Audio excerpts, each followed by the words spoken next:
Welcome to Battle Lines. We have to share some sad news with you. Our co-host and the creator of this show, David Knowles, died suddenly last weekend at the age of 32. You can read an obituary of him on the Telegraph's website. For this episode, we wanted to pay tribute to all of his work on this podcast over the last few months. Battle Lines started off as a way to cover the Gaza-Israel conflict, but it now covers everything from Ecuador to Taiwan and every country in between. And a lot of that comes down to David and his curiosity and compassion. His enthusiasm and his energy was completely infectious and often led to laughter-filled meetings where he would propose topics ranging from China's military build-up to war tactics of the Aztecs. We'll be following up on some of his ideas in the months to come. But for now, we just wanted to play some of the highlights from his work. He leaves behind a huge hole on this podcast and at the Telegraph amongst all of his colleagues here. David will miss you. What you're about to hear are extracts of roughly 10 of what we kind of feel are some of David's best and most affecting interviews. In the description below, you should be able to see the links to the full interviews. I strongly encourage you to click through, listen to them if you're interested. Covers a huge range of topics. We will be resuming normal service next week. We intend to continue Battle Lines. We intend to exploit this platform for experiment and creativity that David bequeathed us to the fullest. As Venetia just said, expect some absolutely shameless indulgence in, as Venetia just mentioned, Aztec battle tactics, things like that. And also, of course, Israel, Gaza, all the stuff that we've been covering. If you would like to pay tribute to David, there is an online book of condolences, which you can find at telegraph.co.uk. Please feel free to leave your thoughts right there, and they will be published on the website. If you're in London or passing through, a candle has been lit at St. Bride's Church on Fleet Street. That's the Journalist Church. So you can go and pay your respects to David there personally. To kick off these conversations, one of my fondest conversations I had with David. Here's David interviewing me, actually, talking about the film Civil War and about mine and his own experiences as a reporter in war zones. Please enjoy the following brilliant interviews.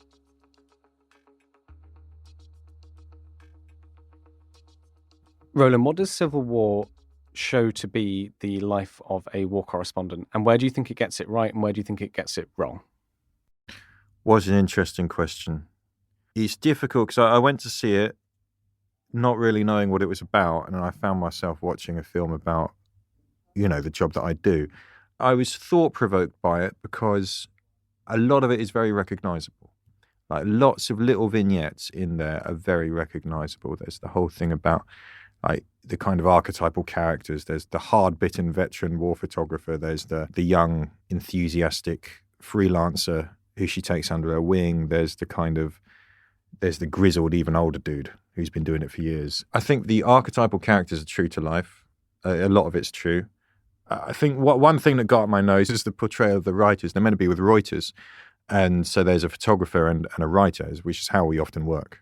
Especially like in Ukraine, since the beginning of the war, it's generally writer, photographer. They're clearly friends, they clearly get on, they've clearly got a rapport, and that is how it works. But he always seemed to be drinking, which is not completely out of character. But it seemed like he was just kind of along for the ride in a way. It was quite strange. The way the situations they get into are very recognizable. Like what? Like all of it. Okay, so it starts off and they're in a hotel bar, which is like obviously a journalist's hotel.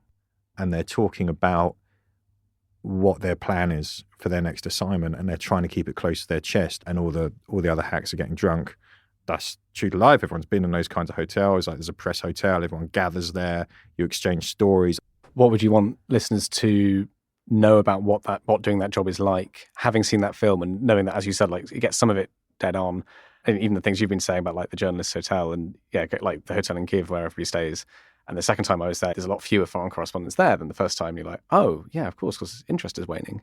So of course there's fewer people. Like, even little things like that. It's like interest comes and goes over the course of a war. So in the scenario in that film is like the war seems to have been going on for a couple of years. They've obviously been all the way through it. and it's reaching a crescendo, right? Because the rebels are basically outside Washington. And that's the MacGuffin, right? That's what drives it. They're trying to get to Washington to interview the president before he gets the Ceausescu treatment, which is absolutely believable. Out of interest, were there silly moments? I mean, I'm thinking of like going across Kharkiv Oblast or wherever, and there's quite a few moments you're like, that's absurd. That's so silly. That shouldn't have happened. If you were in another situation, you'd laugh at that. You make stupid blunders, right? So there was one time in Syria, we're all in Syria, like for the end of ISIS, and there's this huge battle going on. We're camped out with the SDF or whoever, in this landscape just devastated for miles. Everything's been flattened by airstrikes and so on. And these guys drive down the road and in a technical, like a Toyota pickup truck with a machine gun on the back, and I've got a goat. And I thought, isn't that cute? I haven't seen a goat on a technical before. How absurd. So I photograph it. Next thing I know, guy's out of the vehicle, grabbed my phone. He's back in the vehicle and he's like, I'm going. I'm like, whoa, hold on a second. I need my phone. I can't work without my phone. So there's a Mexican standoff. I'm like, stand in front of their car. You're not bloody going anywhere, whatever. And eventually he drives off, and then mine from the SDF has to go and negotiate and get my phone. Well, it turns out he'd stolen the goat. It was looting. I just photographed looting in action, basically, from the local population, which they were not meant to be doing. And I was so stupid, and and people were quite pissed off with me, to be honest. There was one guy, why did you do that? I was stupid. I just didn't know. It's a goat. But yeah, you can find yourself getting into all kinds of trouble with random dodgy situations. Things can flip very quickly from kind of quite okay to just like, whoa, terror in absurd ways as well, which I think the film kind of touches on. The only sort of incredibly stupid moment that comes to mind for me would be driving down to Kramatorsk with this convoy of volunteers alongside all the completely flattened villages and the absence of people, because most people haven't returned there. There are minefields, but often they're not marked. So there's no sign saying this is a minefield. It just is, because so much of it is.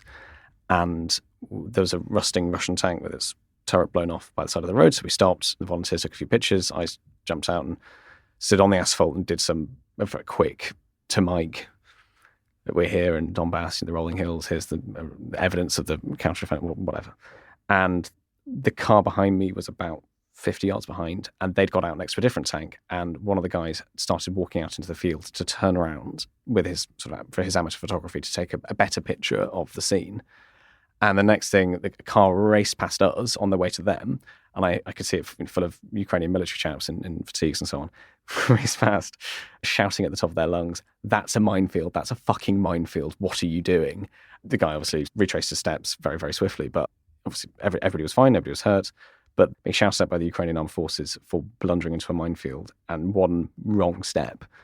But this is actually an important point. And I actually, on reflection, and this is something I had to think about, I do like how the film has handled this aspect, and that is the aspect of experience and inexperience. So the dynamic between the veteran and the young enthusiastic freelancer. Veteran's a bit annoyed with this kid who is obviously putting themselves in danger and doesn't know what they're doing and is enthusiastic, but she recognises that was me 20 years ago. And the truth is, it was all of us. We've all been through that, and we've all made stupid mistakes like that we can look back on. And what I liked about the film was the kind of lack of judgment about it, which I think is the respectful thing to do, really, because that kind of situation, like I haven't walked into a minefield. It's embarrassing things I probably don't want to go on now that I've done. Like with experience, you wouldn't, like an experienced person wouldn't have walked off that road, right? To be completely honest, I didn't, but I was on the point of, because I thought, it was probably fine. But so everyone's done stuff which they're like later were embarrassed about, which could have, if it had gone wrong, gone down as very stupid. But it's kind of part of the process of learning, because what Alex Garland done is he's basically taken. It's like Shakespeare's 7 Ages of Man, except he's got 4. He's got the 4 ages of foreign correspondence. He's got the enthusiastic young freelancer who just wants to do a job, has got no mind, doesn't know what goes on. You've got the woman who's been doing it for years and is a bit jaded, but at the absolute peak of her game, and her sidekick. The treatment of writers, that's what annoys me most about this. It's all about photographers, aren't they great? But I love our photographers. But and then you've got the guy who works for what's left of the New York Times, who's like, he's right at the end of his career, but he can't give it up and all of that. And it's just, I can literally put myself in a car with all of those characters, basically. I'm David Knowles, and this is Battle Lines. On today's bonus episode of Battle Lines, we speak to Professor Ali Ansari, author and founding director of the Institute of Iranian Studies at the University of St. Andrews. Ali, thank you so much for your time. Can we start with quite a broad question then? Where do you find the origins of modern Iran, the sort of the ingredients in the recipe that make up the contemporary social, political, cultural life of the country? Well, it depends on what you're looking at. If you're looking at the development of modern Iran as we know it, then that's really a creation of the constitutional revolution about 100 years ago. I mean, that's really the construction of the state. If you're looking at the ideology of the modern Islamic Republic or the contemporary Islamic Republic, then that's really a feature, obviously, of the revolution in 1979. So what you have is almost like a twofold construction. One is obviously the construction of the physical state, if you will, but the other is the ideology that shapes it. And it's the ideology that shapes it, really, that's affecting what we're seeing at the moment. Can we talk about that ideology? What's the importance of the revolution in 1970? What comes out of that? Well, the revolution, in very simple terms, turned Iran from essentially a pro-Western monarchy into an anti-Western, although in its origins it was meant to be neither East nor West, but an anti-Western Islamic Republic, which basically sought to combine the best elements, if you will, of the French Fifth Republic with the best elements of Islamic theology. It was not a happy marriage, to be straightforward. There were attempts basically to reconcile these two trends, and I think they went some way to try and do it really in the first 20 years of the revolutionary experience. But following really from the early noughties, what we see is a direction of travel that sees the Islamic autocracy, if you will, and the authoritarianism of the Islamic Revolution trump the Republican institutions, those Republican aspects of the revolution. And what you're seeing today really is a state that is a republic in name only. I mean, it doesn't really function in any sort of meaningful way as a republic anymore, other than to basically convince, I think, gullible people abroad that, it's a quasi-democracy or something. But it isn't really by any stretch of the imagination, and most Iranians recognize that. So this theology of the Islamic Republic, so-called, what is it exactly? Can you place it within Islam for us? Well, it's a sort of a heady mix of radical left-wing ideology, and the best way perhaps to talk about it is Islamic liberation theology, if I can put it that way. And it essentially argues for, a complete, I have to say, revision of the global order in the interests of its own understanding of justice. And I think we have to be very careful about that in one sense, because one is to look at it from their perspective. Their goal is obviously a just world order. But what does that just world order imply? It really means an order shaped in their own image. And it's an image that a lot of people, including in Iran, aren't very keen on. So, what they're looking for ultimately is this sort of reshaping of the post-war global order. And what I mean by that is the post-1945 global order in a sort of a Shia, if I may put it, a Shia sort of model. Now, what that means is that they sort of marry this sort of sense of injustice about the world and the global order with this strong conviction in the return of the hidden imam, for instance. So there's a strong millenarian tendency to that. Now, the important thing to distinguish here is it's not apocalyptic, by the way. I don't think people need to be that unnerved by it. But some elements of it are pretty unnerving. I mean, they see, for instance, the war in Ukraine and the war in Gaza and the war as all part of one long, great struggle against Western hegemony. That's the way they see it. And some of them are very engaged with it, has to be said. The vast majority of Iranians are not, but the hardliners within the system see this as part of a broader struggle for the reshaping of the global order. Could we just go into a bit more detail there? The hidden imam, who is he? What should we know about him? And also, just on that, the way you're describing it makes it sound a bit like American politics, where you have, there would be certain politicians who really are evangelical Christians who will believe in certain bits of doctrine. Is that a fair analogy or not? Well, I think, you can get religious extremism everywhere. I think the difference in Iran in some ways is that you're getting religious extremism that's actually governing the state rather than contesting it. But certainly that's true. I mean, I think there are several distinctions with Iran that are worth bearing in mind. One is that institutionally the state is quite weak, which means that individuals' personalities are stronger and there's less stability, if you can put it that way. So in the United States, there are very serious challenges to the nature of the United States and its character. But ultimately, one suspects that all things being equal, that the institutions will allow it to retain its character, albeit it can only take so much punishment. That's true. But nonetheless, there's an institutional basis there that protects it. Over the past few years, Ukraine has stunned the world in the Black Sea, pushing back the Russian fleet and sinking numerous vessels. The war at sea is not the major theatre in the Russo-Ukrainian war, but affords a number of lessons for navies around the world. But what are those lessons? Is it really true that drones have fundamentally changed war at sea? And how should we all respond? What is the current British thinking, and what is happening in China, where the production of new military vessels is dwarfing the efforts of Western countries? I spoke to former Royal Navy officer Tom Sharp, asking him for his reading of the Battle of the Black Sea, what we should learn from the failure of the Russian Navy, and what we should know about China's frenetic shipbuilding program. Here's our conversation. Well, Tom, thank you so much for your time, and it's good to see you back in the Telegraph offices. Could we start this discussion just by recapping what we've seen broadly in the Black Sea over the past 2.5 years since the start of Russia's full-scale war against Ukraine? Of course, at the start of the war, the Black Sea was a heavily contested maritime environment. We had the Black Sea Fleet there, and they were dictating the pace. They were calling the shots when it came to trade from Ukraine, and they were effectively interdicting that through a number of different ways, but doing so effectively. Grain and many other things actually were no longer being exported out of Ukraine, which was affecting their economy. And I think really often overlooked, the economy and the well-being of many of the countries that grain is heading to, particularly in Africa. So it was a sort of slightly more classic maritime environment. You had Russian cruisers like the Moskva patrolling, and let's not forget it was them off Snake Island that almost started this whole thing with that classic interaction that's become a meme.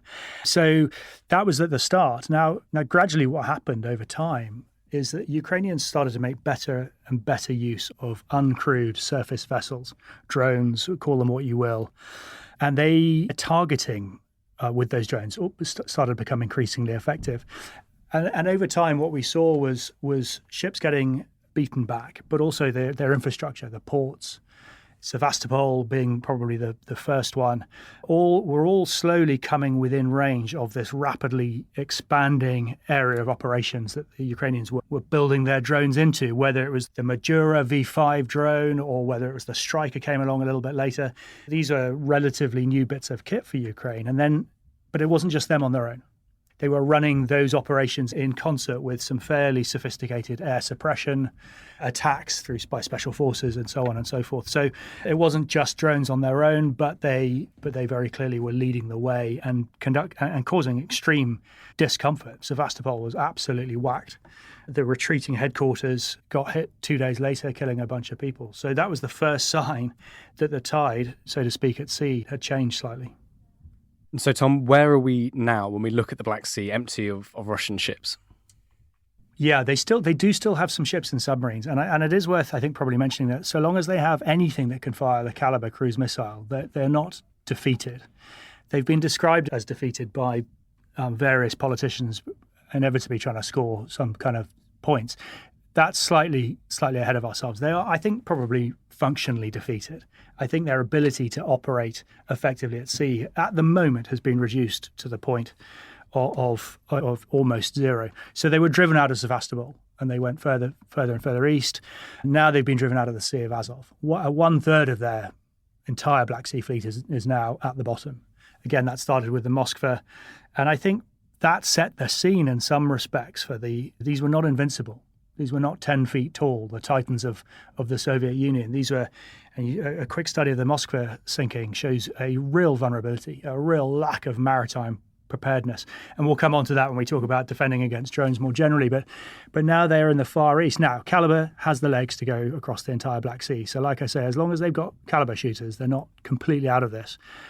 But the lack of air picture they have, the lack of surveillance, lack of intelligence, and the fact they've been driven so far east, I think means that functionally they're out of it for now. Well, that's a great way to bring us up to date. I think the part of the reason we want to have this discussion is because the failure of the Russian Black Sea Fleet has led to a fairly basic, maybe a bit simplistic question to be posed. We've seen across different newspapers and programs that whether the Ukrainians' ability to employ seaborne drones to sink ships and sink, as you said, 1/3 of a fleet means that conventional navies have become worthless. Their time is up. You pose the question, do we even need a navy anymore? And that's, I think, the simplest way to get into it. I know what your views are, but could you start just by running through the arguments for the proposition? Why do people think this, and why might they have a point? If you look at the fundamentals of uncrewed warfare, there's a lethality versus cost benefit. You get a lot of bang for your buck, and you don't have to put people in harm's way to operate it. So at a very fundamental political decision-making level, If you propose to a minister who has to make a snap decision, who may not know anything about it, they may know a lot, they may know nothing, but you say, look, there's this alternative with 200 people, or there's this alternative with no people, and this costs half the amount. At that very basic level, you can see why there's a temptation to go, okay, well, uncrewed is the answer. For more than 100 years, the Olympics has been regarded as the pinnacle of global sport, bringing hundreds of nations together to compete across a number of changing sports and disciplines. On the one hand, for the organisers, the Olympic spirit is the wish to build a more peaceful and better world, where nations compete in good-natured harmony and understanding. However, not everyone agrees. Here's George Orwell writing in December 1945. I am always amazed when I hear people saying that sports create goodwill between the nations, and that if only the common peoples of the world could meet one another at football or cricket, they would have no inclination to meet on the battlefield. Well, with the opening ceremony just a few hours away, let's get into the geopolitics and development of the Olympics with historian Matthew Andrews from the University of North Carolina. Here's our conversation. My name is Matthew Andrews. I'm a professor in the Department of History at the University of North Carolina in Chapel Hill, and I am a historian who specializes in the links between sports and politics, mainly in the United States, but I've widened my purview because I'm so interested in the Olympic Games, and I'm interested in the political aspects of these Olympic Games. Well, let's start there. Why are you so interested in the political aspects of the Games? What first drew you to that? I've always been interested in the Olympics. I'd be lying if I said I was interested in the politics before I was interested in the sports. Growing up, I was interested in the sports. But as I've become a historian and started to think about different interesting ways to access the political ideas and the political tensions that are out there, the Olympic Games have been political from start to finish. They've been political in many different ways. And so I've educated myself more and more, and I'm actually here in London right now with 20 undergraduate students, and we're studying the political aspects of the Olympics in London, the 3 times that London has hosted the Olympic Games. And we're doing it right now because we're going to go to Paris for a few days, and we're going to explore the different political and cultural and social aspects of the Paris Games. If you could pick one Olympic Games from recent history that you think has been hugely consequential geopolitically, what would you pick and why?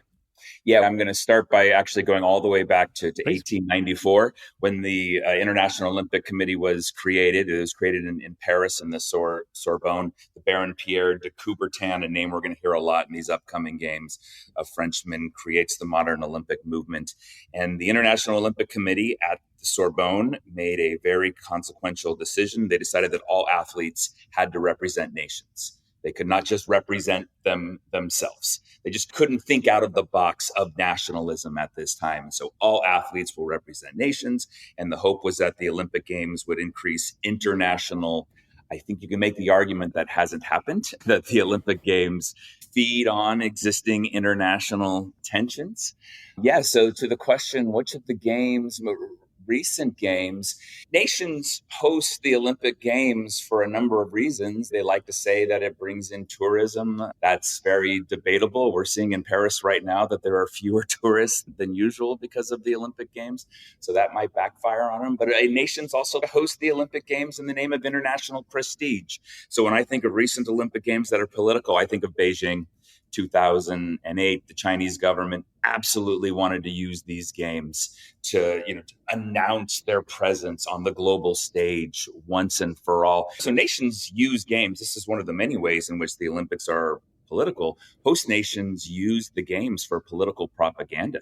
They get to tell stories about themselves. The opening ceremony is a political story. It's a history of the host nation. And that's what the Chinese did. They had that sort of mesmerizing 90-minute history lesson about China with lasers and fireworks. And it was a very particular version of Chinese history. But yeah, so it gives nations an opportunity to really present themselves and tell something about themselves to the rest of the world. You've spoken there a little bit about nations getting the chance to self-present, to tell their own stories and to project an image of themselves. Of course, this, especially with the history of the Olympic Games, this doesn't always go to plan. Sometimes things go wrong, and sometimes games and nations are remembered for the wrong reasons. In my own lifetime, I'm thinking particularly of, I think it was Greece. I mean, when people sort of popularly remember those games, it's not for the sort of supreme confidence of the host nation. Could you talk a little bit about maybe Greece and some other examples of where the storytelling has escaped what the host nation really wanted? Yeah, boy, the story, Greece couldn't control the narrative from the very start in 2004. When Greece was awarded the games, they were kind of riding that economic wave. And then the story, when we think about Greece in 2004 now, I think about how all these stadiums and these edifices that they built for these games, how they've just fallen into disrepair. They've fallen into ruin. There are a lot of ruins in Greece, and the buildings from 2004 are like the new Greek ruins. And so from the very start, the narrative was, the Greeks, they can't run a proper Olympics. And of course, they had the big crash, and they were the center of the crash just a couple of years later. So I think that's one of the narratives. But David, for me, when I think about how a narrative getting away from a nation, I'm going to go back to Germany. I'm going to focus on West Germany in 1972. When the International Olympic Committee awarded the West Germans the games, the 1972 games, well, a lot of people gasped. First of all, how can the games actually be going back to Germany so close to after World War II? But they gave the games to the West Germans. And the IOC has always been a very sort of Western-leaning, Western-focused entity that's political in and of itself. They gave the games to the West Germans so they could tell a new story about themselves. Look at how much we've changed. We are not Nazi Germany in 1936. We are a democratic, progressive nation, firmly entrenched in the Western world. That was the whole purpose of those games, so the West Germans could, find themselves. And then, of course, what happens in 1972, and this is the fear that I think a lot of people have for Paris 2024, members of Black September invaded the Olympic Village and took Israeli athletes hostage and killed 11 Israelis at these games. So we had Jews being murdered, killed on German soil in 1972. It was the exact opposite of what the West Germans were hoping their games could be. You started your first answer by going all the way back to the 19th century, and you made the point that the games are inextricably linked with 19th century ideas of nationalism and statehood. And I wonder whether you think that in the 21st century, with the sort of the rise of, I don't want to editorialize too much, but the rise of the new empires, for example, the EU, of other sort of cross-border groupings of nations, that these very 19th century games are feel like a bit of an anachronism. Is that fair? I mean, like, how 19th century are they, and have they evolved with how the world's evolved? The IOC did this to themselves. The IOC has sort of painted themselves into a corner, and they did this to themselves in 1894 when they insisted on national identities. It doesn't have to be like that. Instead of the parade of nations at the start of the Olympics, we could have something like the parade of athletes, where all the shot putters of the world come out together and all the gymnasts of the world come out together. And rather than identifying with national flags and colors and anthems, all the athletes of the world identify by sport. Just over a month ago, former tank commander and Telegraph contributor Hamish Breon Gordon shared his thoughts on the challenges and issues facing the IDF as they prepared to launch an armoured assault into Gaza. I caught up with him to hear his thoughts on their progression and tactics from a military perspective after weeks of heavy fighting. Hamish Breon Gordon, thank you so much for coming into the studio. It's really good to see you in person again. We spoke a little more than a month ago ahead of Israel's ground invasion of Gaza. You gave us your thoughts on what we might expect to see, some of the challenges the IDF may come up against. Could you talk us through what you think you've seen over the past month from the Israeli army? Well, yes, it's great to be back and talking about this very difficult subject. I think everybody has been very focused on what's happening. The level of scrutiny of the Israeli ground campaign into Gaza is something that I think has never been seen before.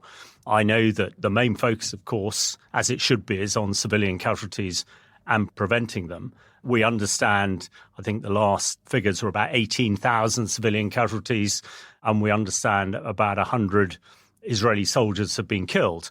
Now, this figure is on civilian casualties very high, but the Israelis will point out that it is about 25% of what the coalition forces inflicted in Mosul and Raqqa 3 or 4 years ago.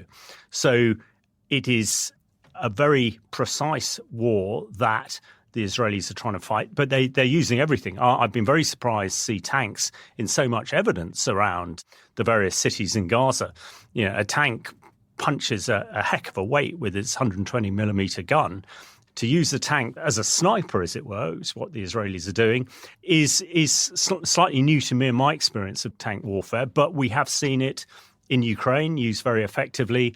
And when you have a drone tethered at the sort of target end, then that seems to be viable. It looks also, looking at the tanks, Israelis have learnt a lot from Ukraine, and we're seeing drone cages on top of them to prevent them being hit from above. I think also, what has been staggering is what we call the air warfare.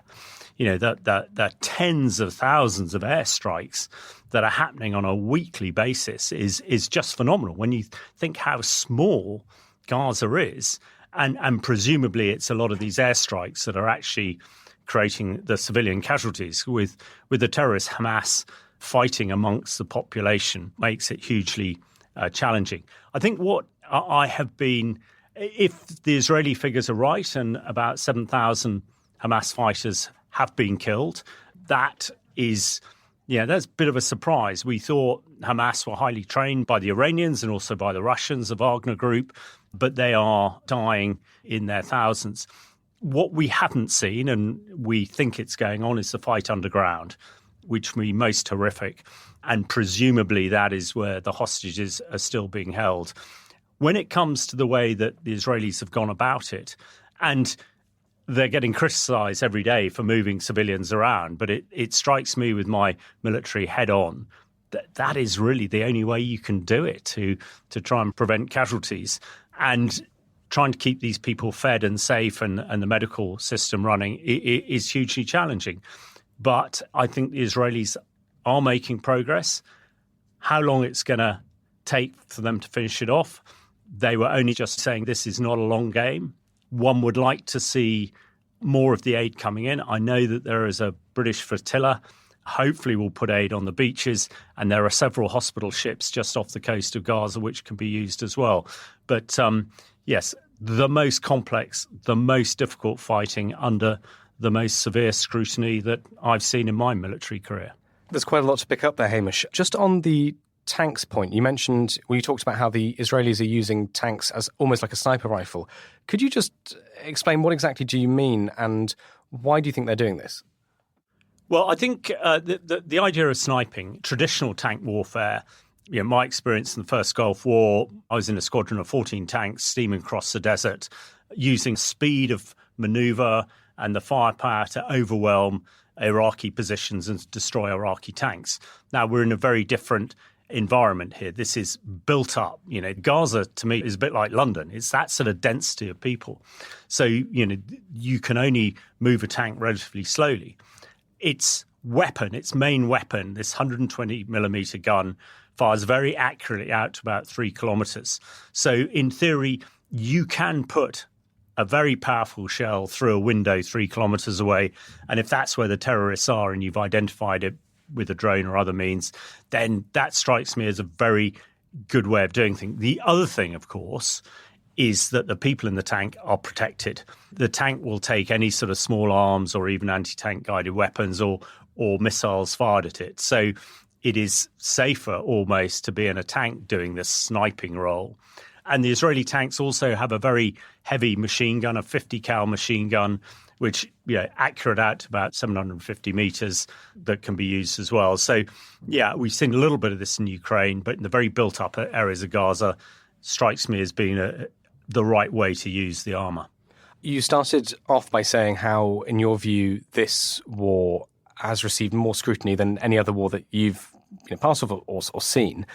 Can I ask, what is that experience like when you have that kind of scrutiny on your actions, and how did that change how you approached things that you were involved in? It'd be good to sort of take us into the mind a bit of what it's like as a soldier to know that lots of people are watching. It's horrific. I mean, fighting is the most unnatural thing that anybody does anyway. And, most of my experience, first Gulf War in places like Bosnia and Kosovo and Afghanistan, you don't have that scrutiny. We in the British military, we're trained on the rules of war, the right thing to do and all the rest of it. And we like to think that we always take the moral high grounds. My own experience, one would do nothing to get civilians involved or do nothing that is not right. But with the scrutiny, with the world's press, I mean, everything is focused on that. And I think it must be incredibly difficult for the Israelis. I expect the Israelis have been used to fighting Hamas and Hezbollah for the last 50 years or so. So they know their enemy. And, they know the scrutiny involved. But I think it's very difficult for those of us who don't live in the region, haven't fought in the war, and do not have the background that the Israeli state has to see that, that this is a fight like nothing I've experienced. Calling in from a reporting trip in Bethlehem in the West Bank, Natalia brings us up to date with the news from the Israeli assault on the Gaza Strip and talks about her time exploring the birthplace of Jesus, where this year, in the light of the suffering caused by the war, Christmas has been cancelled. I called Natalia Vasileva, who was on the road in the West Bank. She was visiting Bethlehem to see how the place where Jesus Christ was born is preparing for Christmas. Hi, David, and hi, everyone. Bethlehem is still the same. It stands like it did 2,000 years ago, but there is nothing, absolutely nothing to remind you of Christmas time. Now that we're, 10 days ahead of Christmas, there's no Christmas tree. Typically, it's a big event here in Bethlehem. There's a tree lighting ceremony on Advent Sunday, and celebrations have been canceled. Christmas is officially canceled in Bethlehem. Why is that? What's the reason? It's a decision that was taken. Initially, it was an idea proposed by different churches and priests, and was taken up by the municipality, which runs some of the celebrations, Christmas tree, Christmas fair. Everyone we've met here told me that they're not in the mood to celebrate when their neighbors in Gaza are going through a punishing blockade and daily fighting. What's more, a lot of local Christians, Bethlehem, there are a lot of Christians here, they have relatives there, and people just don't feel how they can be full of joy at a time like this. Have you been in any of the churches? What's the atmosphere like in there? Yeah, so we've been to 2 churches so far. One is a less known place. It's a Lutheran church built in the 19th century by German pilgrims. Beautiful German stained glass windows from the 19th century. But the most striking thing that you will find if you walk inside, next to the altar, where you would typically have a manger, this year there's a manger, there's a very unusual manger. There's basically a pile of bricks and stone, which looks like rubble from any of the buildings that have been destroyed in Gaza. And there's a doll of baby Jesus wrapped in a Palestinian flag lying on the rubble of Gaza. And the priest there told us that it feels the only way to make Christmas relevant, because he thinks about all of the children being killed in Gaza, and his thoughts are prayers with them, with the idea that if there's a child underneath the rubble in Gaza, he would very much like to hope that Jesus is looking on them and Jesus is with them. So you went to a German Lutheran church. What was the other one? Yeah, the other one was the Nativity Church, which is best known, which is on every postcard that people buy and post from this town. Obviously, the oldest church in Bethlehem, also supposed to be the oldest church in the world. And it's typically packed with visitors. There would be a line, if not to get in because it's fairly large, there would be a line to get downstairs to the original manger and the place where Jesus is supposed to have been born. We saw in the space of 40 minutes we spent there, we saw maybe 10 or 20 locals who came in to talk to the priests, to pray, but by and large, it's absolutely empty, devoid of any decoration. There are no decorations of any kind. It was a decision by the church. Again, you wouldn't think there's Christmas going on. And obviously, everyone we spoke to and at churches say that they are going to go ahead with services. Christmas service, no one is canceling them. But in terms of joyous celebrations, they don't feel like doing. And what's more, they're saying that we don't think that the parishioners would want us to do it. Natalia, it seems to me, listening to you in Bethlehem, myself in London, like a pretty bleak picture. Bethlehem cancelling Christmas, the war's ongoing despite eroding support for Israel on the international stage. Is that ambience of just trudging bleakness, of the war continuing, no end in sight, is that something you feel in Israel as well? What's the mood on the street? It's very bleak. I don't think anyone has hopes for a lasting truce at this point. It would be very much interesting to see what comes out of Jake Sullivan's visit this week. And I think it's quite significant that Netanyahu made it clear that he's aware of the pressure from the US in particular, and he's not going to back down. But again, a lot right now depends on the United States and what steps they would be willing to take to try to curb Israel's offensive in Gaza. Other than that, it's just, I don't think right now it doesn't feel like there's a tangible prospect for a ceasefire on the horizon. On this episode of Battle Lines, The Telegraph's David Knowles speaks to Professor Sergei Radchenko to discuss his upcoming book, To Run the World, the Kremlin's Cold War Bid for Global Power. Sergei Radchenko, can you explain, first of all, why you decided to write this book? So this project has been in the writing for 10 years. It's one of those things that you write once in your life and then never attempt something like this again. It is a big book, but there are really two reasons for doing this. First, I simply had access to documents like nothing that we have seen before. In Moscow and also in China, I spent about 5 years in China working through documents and had access to top policy making material for the Cold War period. Also in Russia, a lot of people assume that everything is secret, but actually they've been declassifying stuff. It's just we haven't seen this stuff, right? So I had access to these materials, and then I realized there are so many untold stories, and there's so much about the Cold War that we think we know, but in reality we don't know enough about. And so I decided to write a kind of a history of the Cold War. It's sort of one reason. And the second reason is actually it builds on the first reason. Because I had so many documents looking particularly at the personal motivations of Soviet and Chinese decision makers, I came to understand them as human beings at a much deeper level than before. I had almost a sense of being there in the room with them as they were making decisions. And so I thought, why not write a very personalized history of the Cold War, really driving into their motivations, trying to uncover the sources for their behavior. That really hasn't been done in the same kind of way, simply because we did not have the documentary basis. Well, we'll get into that because that's absolutely fascinating. But for you, what do you think the Soviet plan for the post-Second World War world, what did it look like? And what were they trying to do? So that is a very interesting question because, there has been a debate among historians as to whether Stalin had blueprints for turning the world red. And the short answer is no. He was an opportunistic individual. He was looking for openings here and there. He moved when he felt there was an opportunity for the Soviet Union to do something, but he was not necessarily absolutely dead set on promoting communism everywhere. But the longer answer is actually there was something like a blueprint for Stalin. The Soviet Union emerged from the Second World War as a superpower. It had huge military strength in Europe, more than anybody else. It was unrivaled, except by the United States. But the expectations that the Soviet leaders basically entailed that the United States would stay out of Europe and that the Soviet Union would remain the predominant power. And so in the years up to the very end of the Second World War, so 43, 44, 45, Soviet policymakers started working on this great vision for the post-war.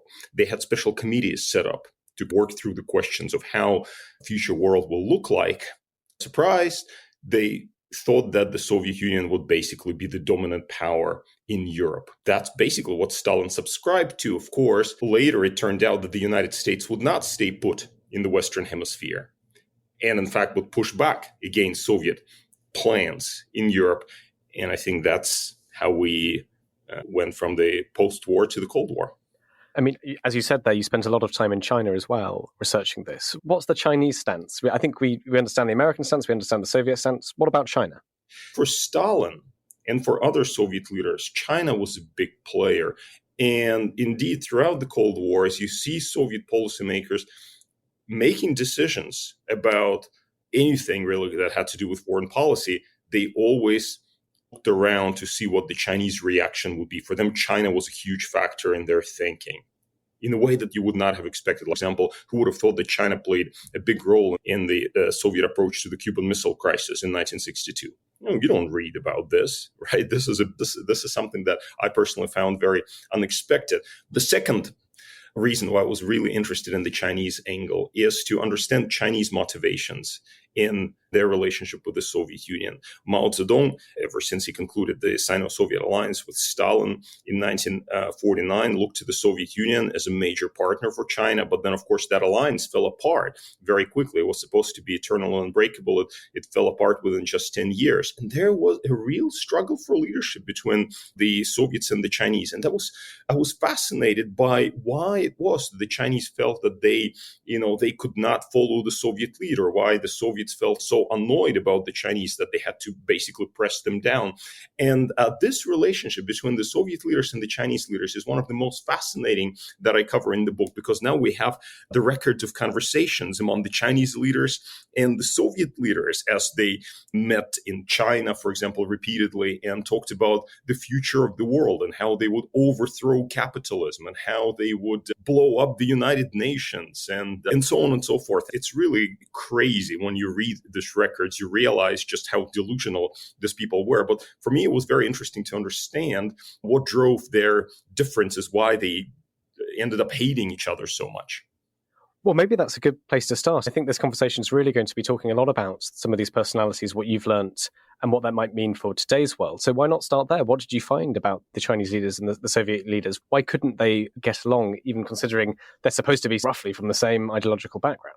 And that is a big mystery, right? Because the Soviets and the Chinese supposedly shared an ideology, and their alliance was supposedly ideological.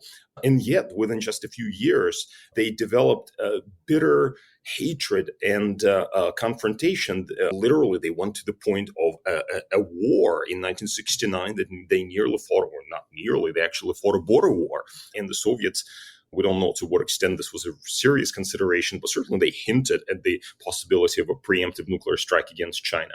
The Soviets saw themselves as the gods of the communist movement. They expected everyone else to defer to them. Now, while Stalin was alive, Mao Zedong was willing to defer to Stalin. He saw Stalin as a kind of, almost in the Confucian sense, although Mao was very much anti-Confucian, but his behavior was very Confucian in some of this matters. But he saw Stalin as this distant father whom he had to respect with a kind of filial piety. When Stalin died in 1953, he was replaced by Nikita Khrushchev, who, from Mao's perspective, was absolutely no one, a clown, that he did not have the kind of accomplishment, according to Mao's thinking, that Stalin had. So how could he defer to Moscow's leadership under those conditions? Of course, Mao wanted to take, for China to take not so much to take the lead, but to stand on its own and not to listen to commands from Moscow. And the Soviets were not willing to give that space of maneuver to the Chinese. They felt that the Chinese were upstarts, that they were too arrogant, and they should just keep quiet and follow the Soviet lead. And so that you can see this leadership struggle unfold in the late 1950s, going into the 1960s. And I think this is what drove the split between these two communist giants. Simply, the Soviets expected deference. China saw itself for a great power, was not willing to defer. Melissa, we've been talking a little bit about how the conflict between Israel and Hamas is impacting regional players. So we've talked about Turkey, Qatar. You've been writing about Saudi Arabia, specifically about Saudi Arabia's annual Future Investment Initiative. In your article for The Telegraph, you write, chief executives of the world's largest banks and wealthiest investment funds flew into Riyadh for a conference nicknamed Davos in the Desert. This is Saudi Arabia's annual Future Investment Initiative. Melissa, what is the Future Investment Initiative, and what are Saudi Arabia's goals in setting it up and running it? Yes, it's felt like a slightly surreal news story, because on the one hand, we are seeing all of these horrific images coming out of the Middle East. And then at the same time, 6,000 or so very, very wealthy people have flown into Riyadh for this conference, which is run by Saudi Arabia's Sovereign Wealth Fund. We've seen the likes of Goldman Sachs chief David Solomon, the BlackRock founder Larry Fink, JP Morgan Chase's Jamie Dimon. They're all meeting together for this big conference. And the theme of the event is New Compass. The program is all about, to quote them, helping investors recalibrate the pathways for their companies and for the global economy. And really what this is about is showcasing Saudi Arabia to investors. And I mean, just to give you an idea of this, I spoke to one person who normally attends, and previously in the past, the event has been free. And this year the tickets were, he was being asked to pay $15,000. So it gives you an idea of the kind of heft behind this event. It's a conference that was launched in 2017 as part of the Crown Prince Mohammed bin Salman's efforts to open up Saudi Arabia to outside investment, part of his $1 trillion Vision 2030 plan to diversify the kingdom away from oil. And on Tuesday, we saw the kingdom launch the NEOM investment fund. So NEOM is this $500 billion mega city with this giant mirror wall. It's incredibly futuristic. Just to be clear, that doesn't exist, does it? It's being built. It's a lot of cranes in the desert at the moment. But while all of this conflict in the Middle East is happening, Saudi Arabia is desperately trying to press ahead with getting money from these international investors to fund its transition away from oil. So let's just, I think it'd be good just to stay slightly zoomed out. What challenges does Saudi face now and in the future? As you said, this conference is to solve future problems, to get investment. What are they worried about? What are the things coming down the track for Mohammed bin Salman and for Saudi Arabia? So Mohammed bin Salman's big goal is he wants to diversify Saudi Arabia's economy away from oil. So at the moment, more than half of the government's revenue comes from hydrocarbons. And he knows that that's finite. He can't rely on that forever. We have the International Energy Agency this week say global demand for fossil fuels is going to peak before 2030.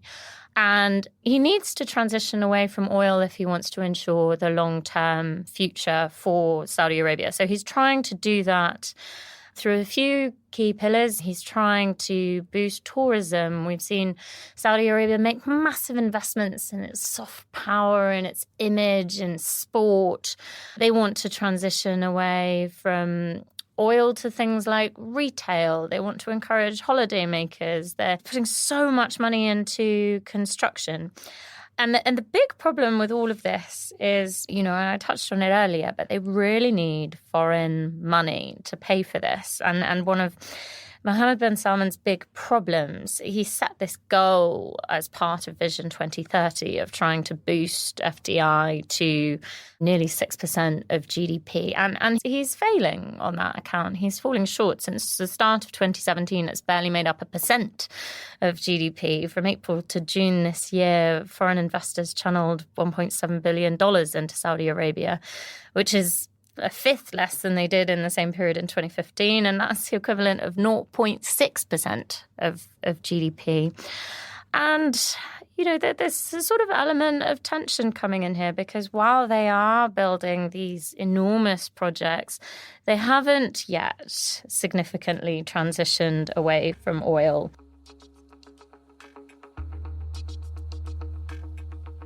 Danielle Sheridan, it's great to have you back in the studio. You were back in Ukraine a couple of weeks ago. Can you just tell us why you were there? How did you get in and out?